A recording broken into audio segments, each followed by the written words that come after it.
Bueno, primero un saludo especial a la doctora Elisa Torrenegra, a los miembros de la Junta de Gestar Salud, a todos los miembros de las empresas solidarias que están y que se encuentran en este recinto, a los compañeros del panel, a los funcionarios del gobierno y a todos los que se encuentran aquí presentes hoy.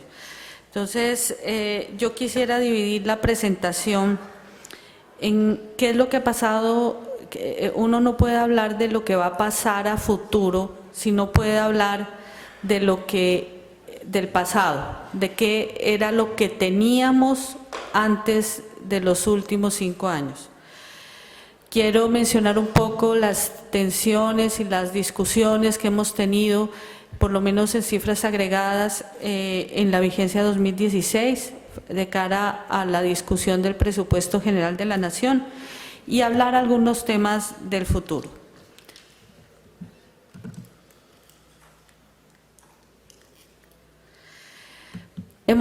Esta gráfica de pronto ya algunos la han visto, y básicamente aquí lo que queremos significar es una ruta sistemática, lo que ha sido la visión del gobierno del presidente Santos para sanear las finanzas del sector, y no me voy a detener en lo que estaba pasando en el 2010, en el 2009, sino sencillamente mencionar cuál es una ruta lógica que nosotros adoptamos para ir abordando poco a poco los problemas del sector. En primera instancia, el mejoramiento del flujo de recursos y mejoramiento de procesos, y dentro de esto estaría el tema de liquidez. En este punto avanzamos en un esquema novedoso, un esquema exitoso, que ha sido ponderado por varias instituciones y varios sectores del país, giro directo desde la Nación al régimen subsidiado, y no solamente a las EPS del régimen subsidiado, sino también a los prestadores de servicios de salud. Vamos en el orden del 73% en esta estrategia de giro directo, y consideramos que, aunque falta y lo deseable sería que el FOSIGA, o la nueva entidad creada por la ley del plan, pudiera avanzar de manera significativa en obrar como en esa especie de tesorería de la seguridad social, donde todos esos caminos tortuosos que teníamos antes de la ley 1438 se eliminen por completo. Creemos que todavía nos hace falta recorrer un espacio, pero estamos decididos a que eso se dé. Quiero mencionar aquí en este punto un tema que ha sido muy polémico en los últimos meses, y es la decisión que tomó el Gobierno Nacional para el manejo del no-POS de las entidades territoriales, y aquí me refiero particularmente a la resolución 1479 del año 2005. Aquí, cuando uno hablaba del tema del flujo de recursos, permanentemente las EPS nos decían: ¿cómo puedo yo no tener un pasivo si tengo que usar la caja del POS para poder financiar esos recobros? Lo que quisimos y pretendimos hacer con esta medida de la resolución 1479 es conectar directamente a quien provee los servicios de salud, es decir, el prestador, con el responsable de pago, que es el ente territorial responsable de esto, no recientemente ni no por la resolución 1479, sino desde la ley de competencias, la ley 715. Esto no quiere decir que el valor agregado que tienen las EPS de gestionar la salud del paciente, de acompañar al paciente en el tránsito por el sistema de salud, se pueda obviar. Y básicamente la responsabilidad de las EPS terminó con el tema del POS. La gestión y el agenciamiento del paciente no termina con digamos una distinción frente al pago. no tendrán que pagar estas prestaciones, pero eso no quiere decir que al paciente le digamos, vaya y toque la puerta de la Secretaría Departamental de Salud del Valle o de la Secretaría Departamental de Salud de Cundinamarca, etcétera. Nosotros, hoy me preguntaban un grupo de hospitales que me estuvieron llamando esta mañana y me decían, ¿ustedes se van a ratificar en esa decisión? Y de manera contundente yo les dije, sí, nos vamos a ratificar en esa decisión. Pero ahí necesitamos el compromiso de las EPS y que ese valor agregado que tienen estas entidades en el agenciamiento del paciente se cumpla a cabalidad. Otro punto sobre el tema del saneamiento de pasivos del sector es todas esas cadenas de saneamiento, porque cuando estábamos haciendo el inventario en el año 2010 nos encontrábamos con deudas de municipios con EPS y por lo tanto las EPS con los prestadores, con deudas del régimen contributivo y subsidiado con los prestadores de servicios de salud, con glosas, porque para nosotros no son deudas del FOSIGA que no habían podido ser aclaradas, por el FOSIGA y por las respectivas EPS, con deudas de las entidades territoriales del orden departamental, con los distintos prestadores de servicios de salud, y nosotros nos metimos a viabilizar una política de saneamiento para estas deudas. Todo esto enmarcado en la ley del plan, en la ley antitrámites, en la ley 1438, en todas las leyes anuales de presupuesto, en la ley 1608, incluso en la reciente ley del Plan Nacional de Desarrollo. Preguntan algunos, y sé que es del mayor interés de este auditorio, ¿qué va a pasar con ese saneamiento del decreto 1080, que eran las deudas de los municipios con las EPS del régimen subsidiado? Y les tendría que decir que vamos en un avance del 72.52%.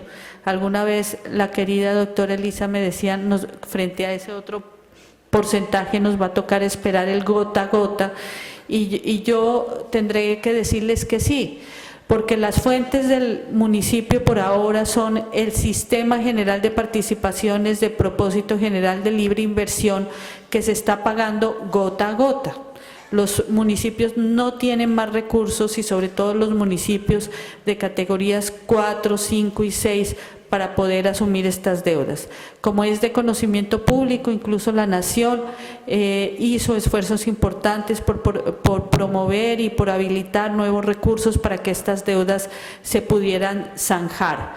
Tenemos un tema pendiente y aquí aprovecho para que mi compañero y amigo Jaime Cardona nos ayude en ese propósito que tenemos en el futuro frente a la reglamentación del sistema y los proyectos que están en curso de viabilizar el tema de regalías. Aquí ha habido unas tesis frente al manejo de regalías que la ley 1450 las habilitó como fuente de pago de estas contingencias. Y no solo la ley 1450, sino también la ley 1608. Y algunos dicen es que esto no es inversión, y yo desde el punto de vista de ama de casa y de persona del común digo, no habrá mejor inversión que pagar sus deudas. Tenemos para el sector salud. Obviamente en regalías habrán proyectos de inversión en infraestructura, otro tipo de proyectos, pero en el sector salud, cuando la cobertura viene financiándose con unos recursos fiscales y parafiscales en los que tendremos que luchar y gestionar y hacer un trabajo conjunto con las autoridades del sector, esto definitivamente termina siendo, para mi concepto, una inversión, y de pronto la mejor inversión que pueda existir en este sector. Entonces esperamos que ese escollo que hemos tenido por muchos años sobre el uso de las regalías para el pago de estas deudas pueda sanearse y podamos finiquitar este proceso de saneamiento. Avanzamos también durante este gobierno en el programa de saneamiento fiscal y financiero de las empresas sociales del Estado, con una inversión pública de más de 1 billón de pesos y resultados en menos de 3 años ya evidentes. 321 empresas sociales del Estado salieron de calificación de riesgo alto y medio en este momento se encuentran, digamos, en riesgo bajo o sin riesgo. Esto no quiere decir que tengan que salir de esos programas que estaban planteados en un horizonte de 5 o 3 o hasta más tiempo. Tendrán que seguir en esos programas consolidándose y usando los recursos públicos para este propósito, pero creo que esta ha sido una política exitosa, ha causado sudor y lágrimas a los hospitales, pero creemos que con el método que tiene la DAFA en cabeza de la doctora Ana Lucía Villa, eso pues ha sido un proceso que podemos ya decir por las cifras, es un proceso exitoso. Y finalmente en esta senda de recuperación no debemos olvidar el tema del fortalecimiento patrimonial de las instituciones del sector. Y en este sentido, entonces, nos debemos referir al decreto 2702 del año 2014, que exige por primera vez un régimen de solvencia igual para todas las EPS y la necesidad de que los particulares o los dueños de las empresas, cualquiera sea su naturaleza, tengan que aportar recursos del orden, sin contar Caprecom aquí obviamente, ni Saludcop, del orden de 4 billones de pesos en una senda aproximada de 7 años para que puedan estar a tono con las nuevas necesidades del sector.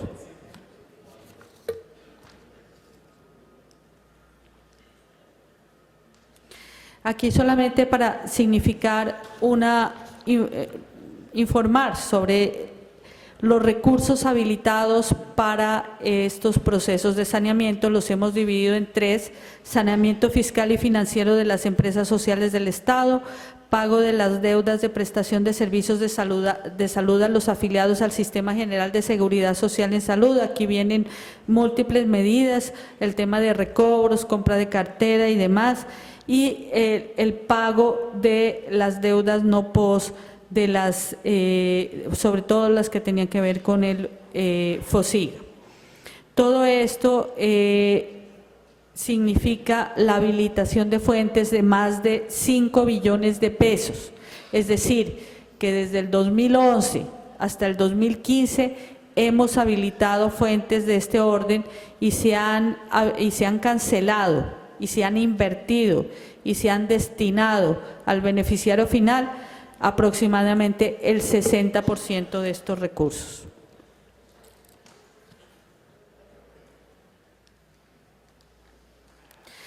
Quiero mostrar esta diapositiva que de pronto en el caso de las EPS del régimen subsidiado no es tan, digamos, tan contundente, pero para el caso de las EPS del régimen contributivo sí lo es. Nosotros estamos decididos a que desde el FOSIGA y desde los recursos de la nación debemos pagar los servicios que correspondan. Pero no lo vamos a hacer con esas mesas que se crearon en el pasado de levantamiento de glosas. Todo el proceso de saneamiento lo hemos hecho en el marco de aprobaciones de orden legal. Entonces, sencillamente quería que ustedes miraran que hemos tenido que tramitar más de 5 leyes para poder avanzar en este proceso y que esperamos que al cierre de esta vigencia, por vía de este proceso de saneamiento, podamos completar el saneamiento de esos recobros que tiene la obligación el FOSIGA de atender del orden de 1.1 billones de pesos. Creo que todos tienen la expectativa de saber qué pasó con el plan de choque que anunció el señor ministro hace 1 mes y medio. Entonces yo les quiero decir que en tiempo récord nosotros Hicimos lo que nos correspondía para atender a las expectativas del sector y a la línea de política del Ministerio. Primero, están listas ya las líneas de crédito blando con tasa compensada de largo plazo. Estas, en virtud del decreto 1681 de 2015, las estamos trabajando con Findeter y con la banca de primer piso, y hemos hecho una tarea ardua durante estos meses para informar a la banca de primer piso qué es lo que está pasando con el sector, y por otro lado hacer todos los procesos operativos que nos corresponden en el marco de nuestras competencias para que esto pueda ser una realidad. En cuanto a la compra de cartera excepcional, se había anunciado 100.000 millones de pesos, aprobamos finalmente 235.000 millones de pesos, cumplimos al 100% las expectativas del sector en todo lo que nos fue radicado. Cuando hablamos de los recursos de cajas de compensación familiar, que la ley del plan, y este es un artículo bastante luchado, que la ley del plan habilitó para hacer los procesos de saneamiento y los procesos de capitalización, reglamentamos lo correspondiente y tenemos ya la información de que aproximadamente 413.000 millones de pesos fueron, pues digamos, la intención de invertir por parte de las cajas para sanear deudas del sector y para hacer esos procesos de capitalización. En esto es importante mencionar que aproximadamente 312.000 millones de pesos están, digamos, clasificados dentro de la posibilidad que daba destinar recursos que antes se habían previsto para financiar el artículo 46 de la ley 1438, es decir, unos programas de APS que no habían tenido mayor desarrollo, y también se les permitió usar recursos propios. Frente a la ejecución, sabemos que se han ejecutado con recursos del artículo 46, 89.000 millones de pesos de varias cajas de compensación familiar, y por otro lado, desde Confenalco Antioquia, que era un tema muy sensible, hemos avanzado en un saneamiento con recursos propios de 111.000 millones de pesos que entiendo los acreedores han aceptado. El seguimiento del giro directo que ha hecho la Superintendencia Nacional de Salud ha permitido incremento en el giro directo mensualizado en los últimos 2 meses, promedio del 3%. Sabemos que ahí tenemos que hacer mucho más, pero estamos en ese contexto. Reglamentamos el giro directo del régimen contributivo con fundamento en el artículo 219 de la ley del plan.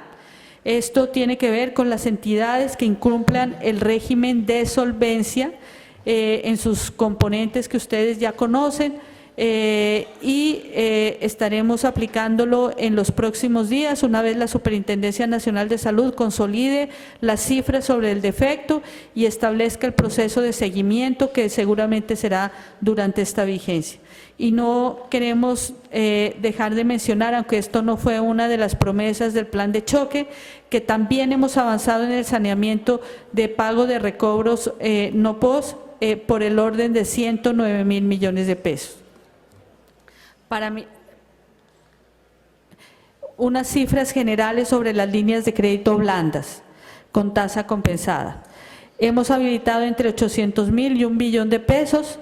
Hemos invertido recursos de la subcuenta de garantías para que esto pueda ser en condiciones más flexibles.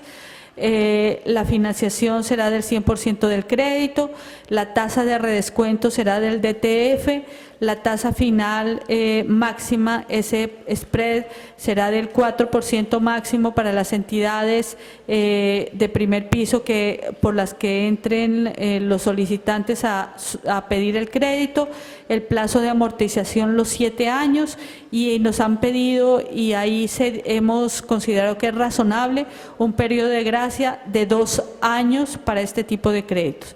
Vigencia de esta línea de crédito hasta el 31 de diciembre de 2018. Hay unas condiciones que ustedes pueden observar ahí frente a EPS y frente a IPS, y esperamos que en los próximos días empiecen a concretarse las primeras iniciativas para tramitar estas líneas de crédito blandas. Hay una serie de condiciones. Tenemos que firmar un convenio con las entidades financieras. Los créditos serán destinados fundamentalmente para el saneamiento de pasivos con giro directo a los prestadores de servicios de salud, y esto es muy importante para el caso de las EPS. Si una EPS es beneficiaria de los créditos y accede a ellos, la plata no va a pasar por sus tesorerías, se va directamente al giro a proveedores y prestadores de servicios de salud. Y en el caso de las IPS, estos recursos irán a capital de trabajo y obviamente monitoreado para el pago fundamental para deudas laborales y posteriormente otro tipo de proveedores. El procedimiento de estas líneas de crédito tendrá que sujetarse a una solicitud ante el Ministerio de Salud y Protección Social. Las entidades que están incursas en medida de vigilancia especial para liquidación no son sujetos de este crédito, tanto IPS como EPS, y las demás condiciones frente a garantías, tasas de interés final, porque tasa de spread sería hasta 4 puntos, pero dependiendo de la calificación de riesgo, este podría ser un poco mayor. Ya si nos vamos al tema del 2016,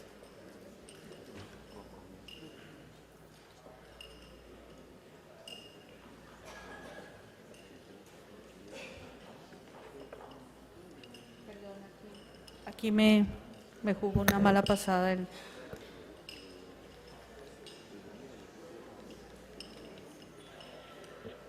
Bueno, en el año 2016, este es el resumen del escenario que nosotros le hemos presentado al Ministerio de Hacienda y Crédito Público. Entonces, tenemos en el caso del régimen subsidiado un costo total de 15.8 billones de pesos para el 2016, unas fuentes de 14.7 billones de pesos, están compuestas pues por las que ya ustedes conocen: Sistema General de Participaciones, Renta Cedida, recursos de la Ley 1393, FOSIGA, Cajas de Compensación Familiar, aporte de la Nación, que es el que cierra en la estructura de financiamiento del sector. Aquí han aparecido nuevos recursos y aquí hay un compromiso del doctor Jaime Cardona de desahorrar unos recursos del FOMPET, propiedad de las entidades territoriales que concurrirán conforme a la ley del plan en el financiamiento del sector. Entonces, en el régimen subsidiado todavía, según estas cuentas, tenemos un faltante de 1 billón de pesos, que es del que la opinión pública ha venido hablando. En el caso del régimen contributivo,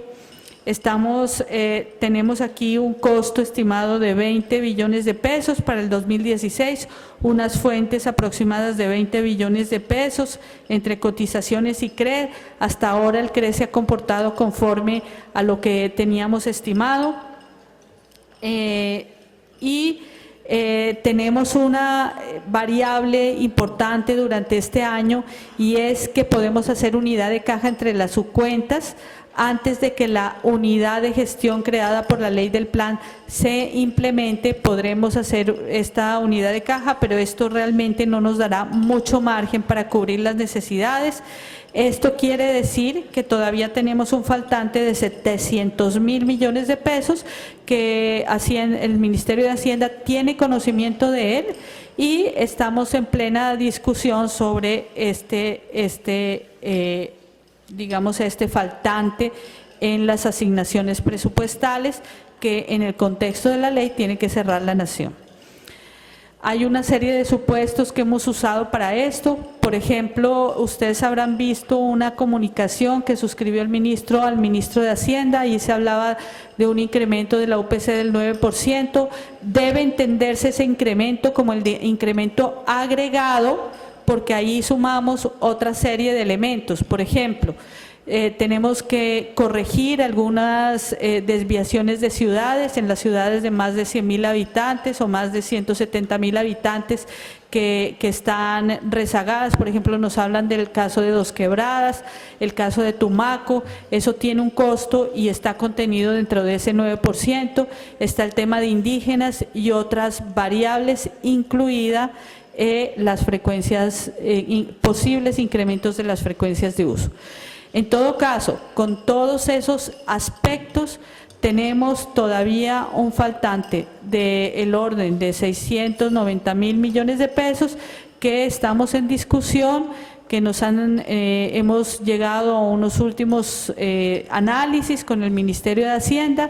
Esperamos que esto sea financiado, pero nosotros desde la experiencia y desde los análisis preliminares que hemos hecho no consideramos que el incremento agregado, no quiero decir que este es el incremento de la UPC, sino el agregado, los costos agregados, no vayan a incrementar en menos de ese porcentaje.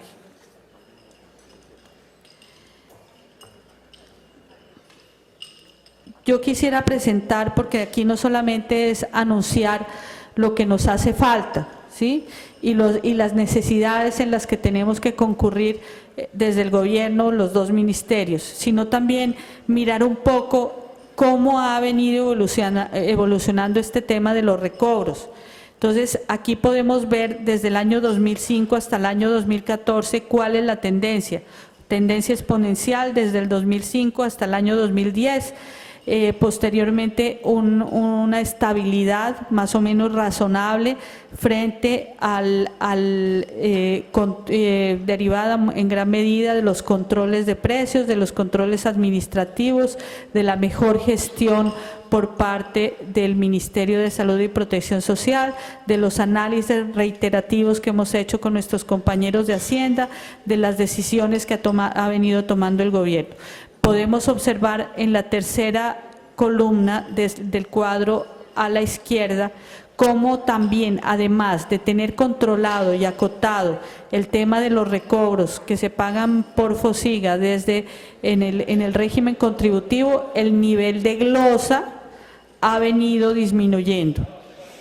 Y aquí entonces la pregunta es, si no hubiéramos tomado todas esas medidas de control de precios, de controles administrativos, de mejoramiento de la auditoría y de sensibilización incluso de la población, ¿qué hubiese pasado? Estaríamos hablando de 3.8 billones de pesos de recobros sin tener en cuenta los rezagos hacia el 2015. Naturalmente, 2015 y 2016, cerca de 4.5 billones de pesos. Naturalmente, ese no es el escenario. Y en esto el gobierno pues ha tenido todo el compromiso y ha venido haciendo lo que le corresponde frente a este tema. Aquí quiero presentar dos indicadores fundamentales para el sistema, tanto para el régimen contributivo como para el régimen subsidiado, y es la evolución de la densidad salarial y de la densidad familiar. En la primera línea encontramos la densidad familiar, cómo viene bajando. Tuvimos un punto donde la densidad familiar más o menos significaba 2.5 puntos. Esto quiere decir que que el promedio de la familia era, el tamaño de la familia era de 2.5 personas, es decir, que por un cotizante, incluido él, estábamos financiando 2.5 personas. ¿Qué tenemos hoy? La densidad familiar en 1.88. Esto claramente refleja el mejor comportamiento de la economía. Muchas de estas núcleos familiares hay más de 1, 2 personas trabajando, incluyéndose dentro de la fuerza laboral. Y este es un indicador que no es estadístico, que no proviene de ninguna otra fuente, sino de la base de la compensación, o sea que es una información totalmente objetiva. Y desde el punto de vista de la densidad salarial, tuvimos un periodo de crecimiento y hasta el año 2006 y venimos en una franca recuperación. Es decir, que el promedio del salario con el que cotizan los trabajadores al sistema de salud está en el orden del 1.92. Si Jaime Ramírez está aquí, cuando hacíamos esos análisis hace muchos años, ¿cuándo pensamos que esto pudiera llegar a converger la densidad familiar y la densidad salarial? Realmente esto era una utopía hace unos 10 años. Esto nos permite, yo pediría el favor que me regalen unos 2 minutos más, ¿sí? ¿Esto qué permite?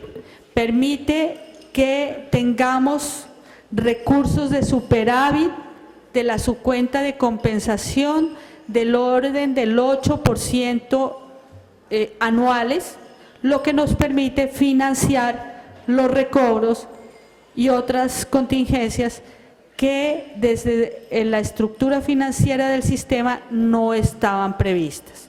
Entonces, pese a todas las situaciones que vemos desde el punto de vista macroeconómico y que seguramente se pronunciará Jaime Cardona, no vamos en una tendencia buena y esto nos ha permitido tener los excedentes que hoy en día nos permiten no entrar en cesación de pagos.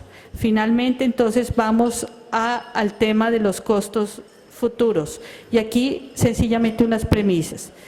El esquema de aseguramiento es compatible con la ley estatutaria.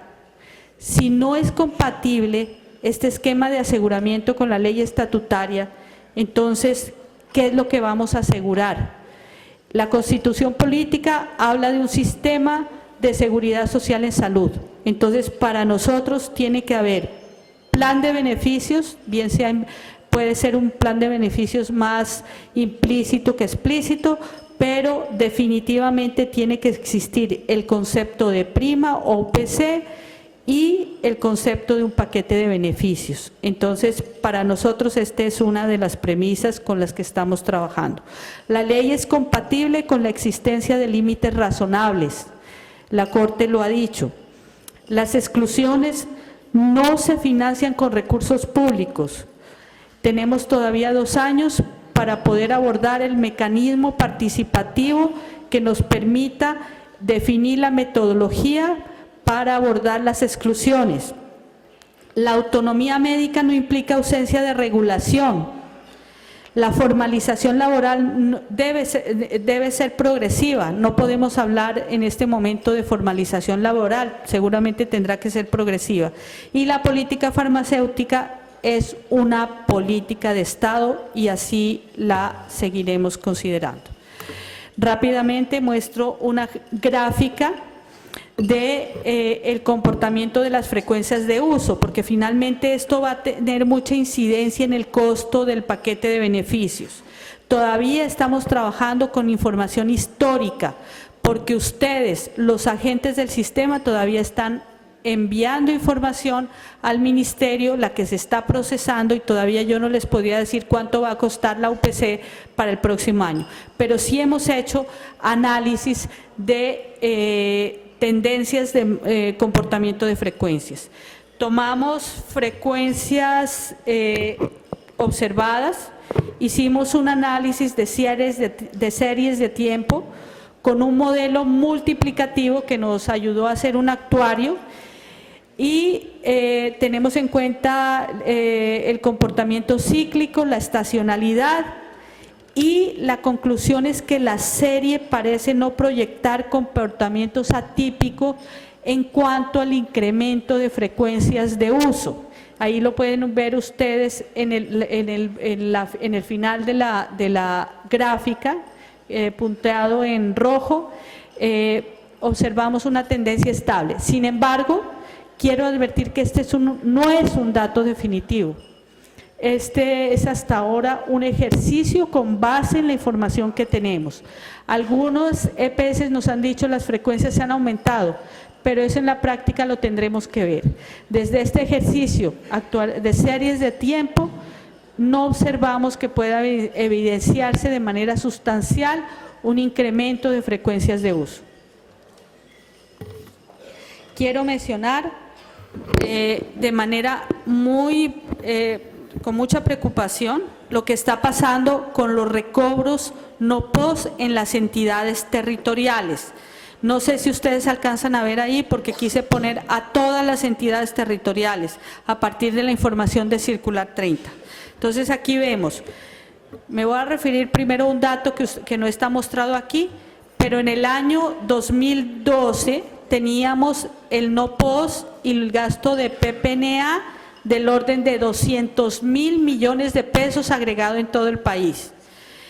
En el corte 31 de diciembre de 2013, entonces tenemos en el reporte de la entidad territorial 355.000 millones de pesos. Y en el reporte de junio de 2015 tenemos un reporte de 892.000 millones de pesos. Naturalmente aquí hay un crecimiento inusitado, un crecimiento que no esperábamos, y quisiera mencionar algunos casos que preocupan. Antioquia, 160.000 millones de pesos. Bogotá, 42.000 millones de pesos. Risaralda, 64.000 millones de pesos. Valle, 142.000 millones de pesos. Muchos de estos recursos muy seguramente se los deben a las EPS que están aquí congregadas. En otros casos se los deben a los prestadores de servicios de salud. Este es un problema grave y por eso con mucha prontitud el Ministerio ha expedido la resolución 1479.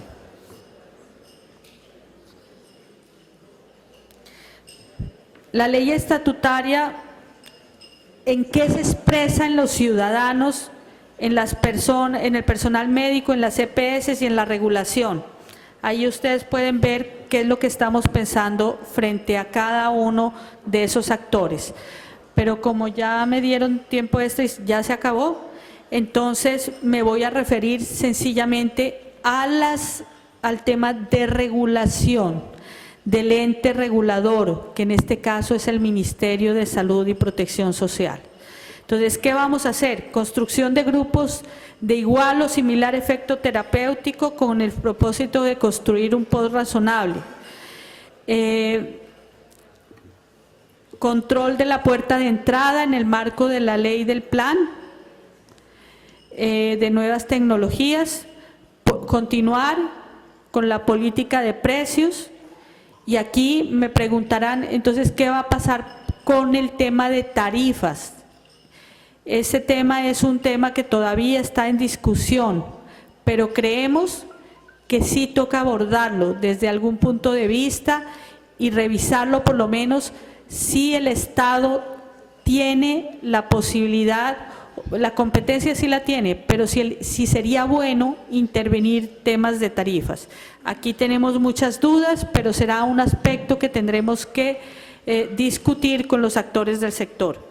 Necesitamos regular mecanismos que generen mecanismos de contratación que generen valor.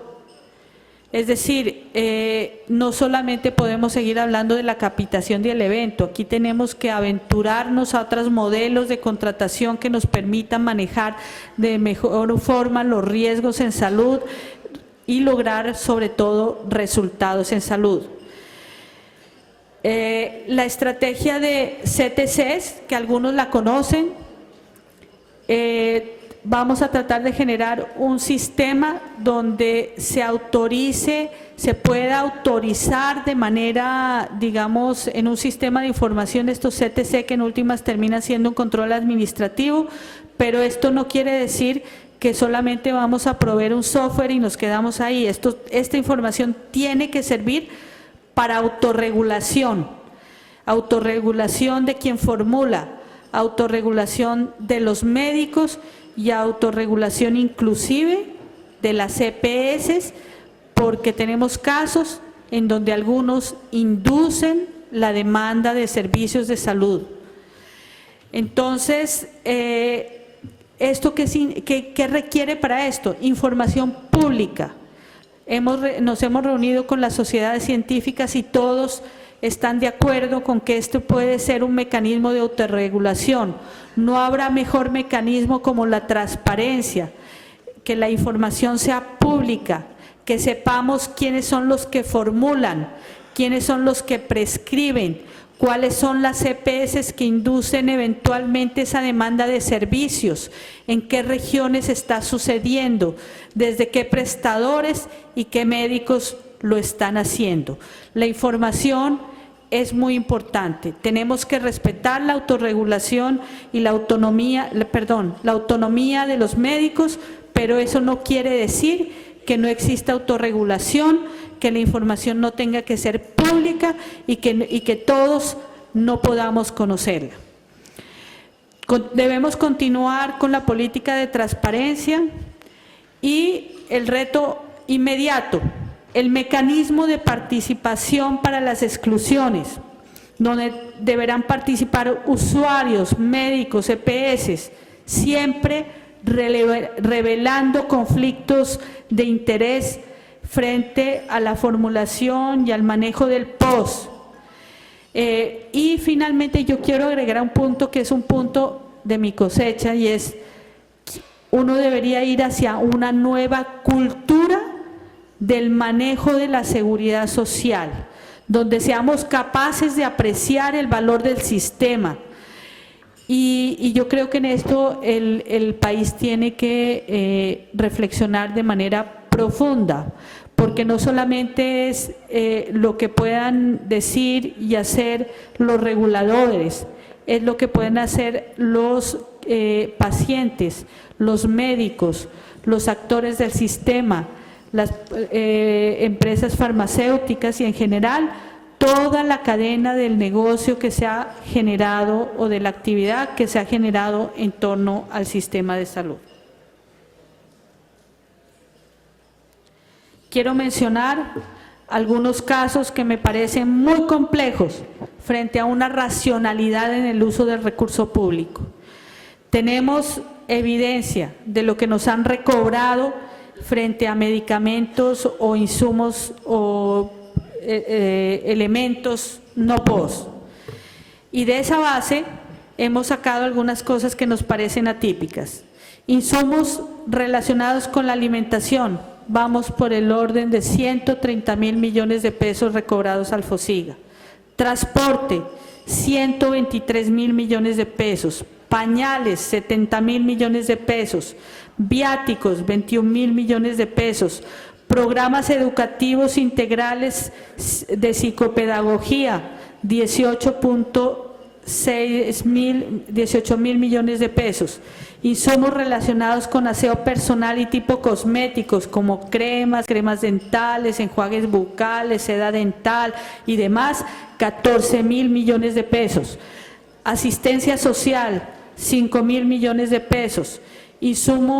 Otros insumos de uso domiciliario, 5.000 millones de pesos, como adecuaciones de viviendas, por ejemplo. Servicios de tipo recreativo y vocacional, 600.000 millones de pesos. Pañitos húmedos, 2.000 millones de pesos, para un total en el último año de 392.000 millones de pesos. Dentro de esto quisiera mencionar lo que se ha hablado de terapias ABA. Entonces aquí, por ejemplo, tenemos la quinoterapia, hipoterapia o rehabilitación ecuestre. Nos están cobrando 13.000 millones de pesos. Por la musicoterapia, a todos nos gusta la música, pero musicoterapia, 8.000 millones de pesos. Terapia asistida con perros, 3.800 millones de pesos. Terapia sombra, 3.700 millones de pesos. ¿Para qué esto? ¿Para qué menciono esto? Perdón. ¿Para qué menciono esto? Para significar que cualquier abordaje de la ley estatutaria donde se van a demandar mayores servicios para la promoción, prevención, recuperación y tratamiento de la población, será posible que estos elementos, que yo no digo que no sean necesarios, y en eso quiero enfatizar, no digo que no sean necesarios, será que en restricciones fiscales tan extremas como las que va a explicar el doctor Jaime, ¿será que esto es razonable? Eso es una, digamos, una inquietud que siempre los gestores públicos tendremos. ¿Perdón? Solo Fosiga. Solo Fosiga. Del ente territorial no tenemos datos. Debe ser parecido. Quiero mencionar un tema que se ha discutido en esas audiencias recientes de la Comisión Séptima del Senado. El tema de la inembargabilidad de los recursos. Y aquí me voy a atrever a leer el artículo 25 de la ley estatutaria, que dice: los recursos públicos que financian la salud son inembargables, tienen destinación específica y no podrán ser dirigidos a fines diferentes a la prestación constitucional, a los previstos constitucional y legalmente. Entonces, yo lo entiendo de una manera amplísima, este tema de la inembargabilidad de los recursos. Vamos recientemente a sacar una circular que ponga la visión del ministerio sobre este tema, pero quisiera rescatar un esfuerzo que se hizo desde la Comisión Séptima por algunos parlamentarios de la bancada del Valle, donde frente al problema del Hospital Universitario del Valle, hicieron una tutela, pusieron una tutela, y el Tribunal Administrativo del Valle la aceptó con los argumentos de la ley estatutaria y de otras leyes que han prohibido la inembargabilidad de los recursos públicos. Para solo dar un dato, el HV tiene embargados 23.000 millones de pesos en una crisis donde ni siquiera tiene cómo pagar los sueldos de sus trabajadores. La EPS Caprecon, con todos y sus problemas de gestión, tiene embargados 270.000 millones de pesos. Este es un tema que tendremos que abordar conjuntamente por parte de la sociedad. Aquí están las normas que nos permiten dar esa discusión. Finalmente,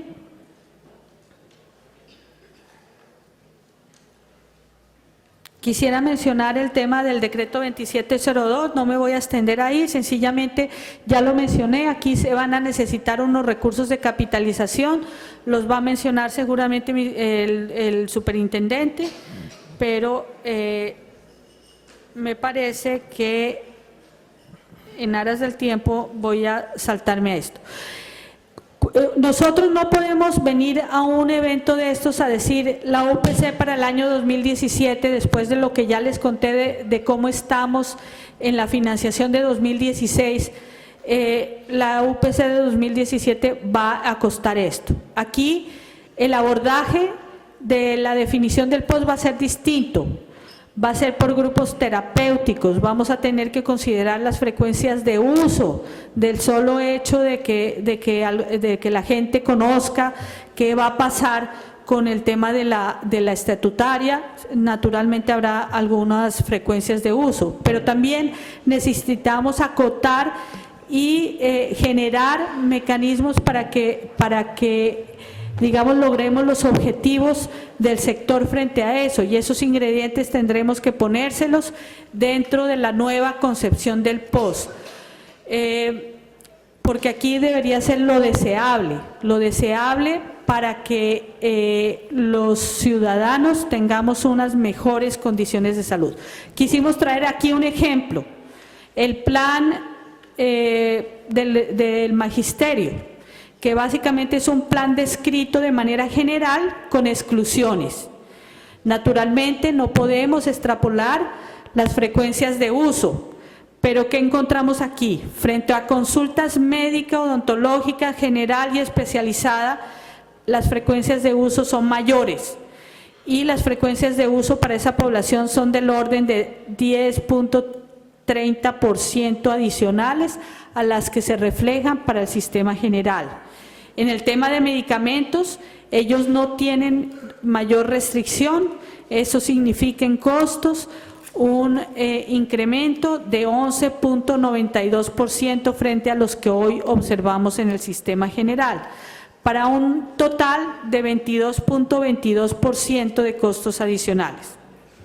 Esto significaría que en el evento en que nosotros concluyamos y que un post parecido a este con un post estructurado de manera general con exclusiones y con unos incrementos en frecuencias, con un tema de medicamentos que seguramente vamos a tener que aprobar, que incluir algunos medicamentos que están en el mercado y hoy no están en el POS y que son costo efectivos, pues esto habla de 6 billones de pesos frente a los costos de hoy. Naturalmente, y ahí sí quiero ser muy enfática, esto no es el escenario del Sistema General de Seguridad Social de Salud. Y aquí el doctor Jaime seguramente va a plantear sus escenarios, desde el más conservador hasta el más extremo, pero yo quería traer este ejercicio para que ustedes pudieran observar la difícil situación que pudiera significar el tema fiscal de conseguir 6 billones de pesos para financiar un paquete de beneficios similar al que hoy se está prestando para algunos ciudadanos. Entonces, el tema muy seguramente no podrá ser como el que estamos planteando aquí, sencillamente lo traemos como un ejemplo de lo que podría ser y de lo que no podemos hacer por las restricciones fiscales.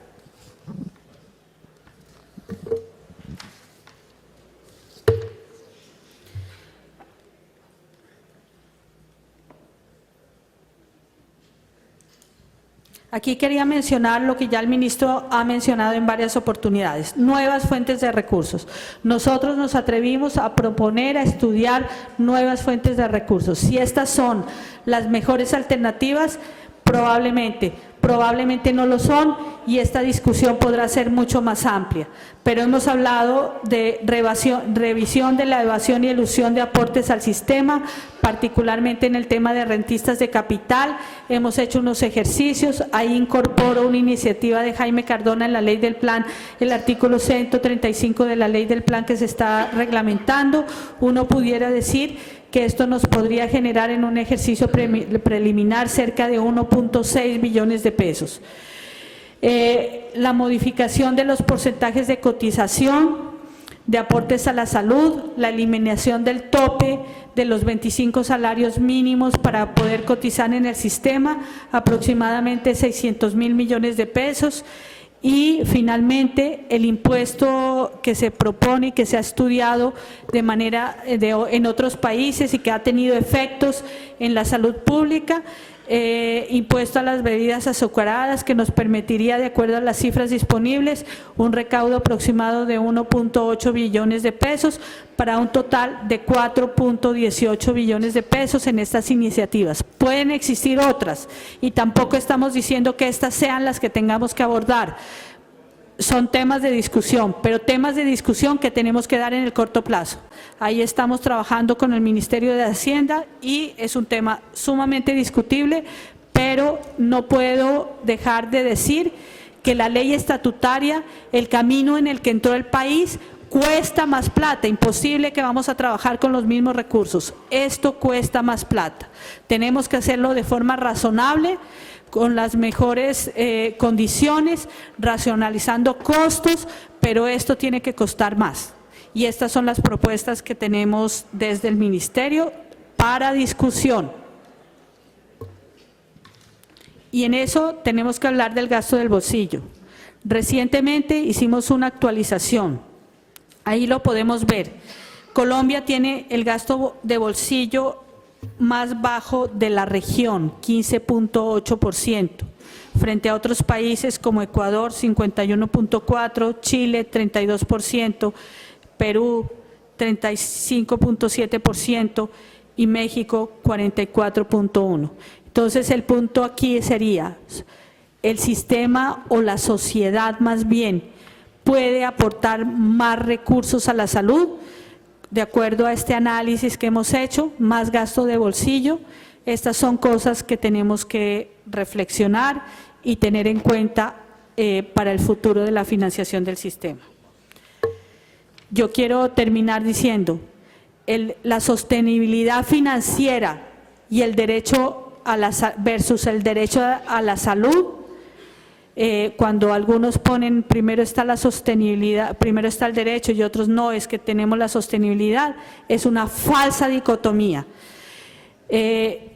La sostenibilidad es un medio para garantizar el derecho a la salud. Sin sostenibilidad, como dijimos en el foro de Asocajas, aquí todos los funcionarios públicos podríamos irnos a la cárcel. Si no hay los recursos disponibles, si no hay la racionalidad en el gasto y en el uso de los recursos públicos, pues sencillamente no habrá forma como garantizar el derecho al que nos aboca la ley estatutaria. Y quiero mencionar unos temas importantes: la transparencia, el uso racional de los medicamentos, la autorregulación médica, el buen uso de los recursos públicos desde todos los entes, controles a los recaudos, en lo que hemos avanzado de manera significativa, por lo menos desde las cotizaciones con el decreto 4023, y el papel de las EPS en la gestión de riesgos. Y para concluir, entonces, uno no podría pensar que el sistema se puede financiar solo con recursos públicos para fiscales o fiscales. Aquí es un esfuerzo de todos. Entonces, frente a los recursos públicos, tenemos los recursos fiscales. El ministro ha propuesto algunas alternativas para discusión, pero seguramente habrán otras. Y tendremos que abordar el tema de los recursos fiscales, y frente al gasto privado, estamos en capacidad de aportar más gasto de bolsillo, con esa gráfica que les acabo de mostrar. Y por otro lado, la sociedad, los dueños de las EPS, quienes han decidido aportar a este sector y dar, digamos, un voto de confianza que también les da el gobierno con esa senda de 7 años para la capitalización, van a aportar esta capitalización. Entonces, básicamente, este sistema se financia con recursos fiscales, recursos públicos que están divididos entre los fiscales y los parafiscales, y el gasto privado, que será gasto de bolsillo y capitalización de las EPS. Solo así podemos garantizar el derecho a la salud.